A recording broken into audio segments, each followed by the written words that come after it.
চলো গাইস, তোমাদের একটা জিনিস দেখাই। দেখো আমাদের ড্রাগন গাছে এত পরিমাণে কড়ি এসেছে, কি বলবো। মানে প্রত্যেকটা ডালে ডালে এত এত পরিমাণে কড়ি। দেখো কত কড়ি, প্রায় মানে 100টার ওপরে ড্রাগনের কড়ি প্রত্যেকটা ডালে ডালে। আর এই যে আমাদের ড্রাগন, এটা পাকবে আর কদিন পর। আর এই যে ওপরে ওগুলো হচ্ছে, এত পরিমাণে কড়ি, মানে চারিদিকে ভর্তি কড়ি।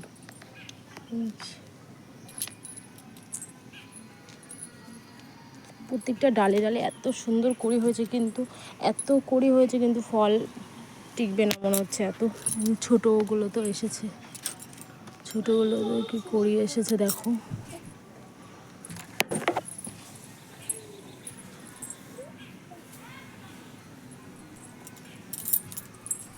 মানে একটা ডালও বাদ নেই যে কড়ি নেই, প্রত্যেকটা ডালে ডালে ভর্তি কড়ি হয়েছে। কিন্তু ড্রাগনগুলো কি আদৌ টিকবে? এত কড়ি এসেছে, ড্রাগনগুলো আদৌ টিকবে না। অল্প ফল হলে ফলটা ভালো হয়, আর বেশি ফল হলে ফলটা ভালো হয় না। আর যেই পরিমাণে ড্রাগনের ফল হয়েছে, মনে হচ্ছে না এগুলো ঠিক করে হবে, এত কড়ি।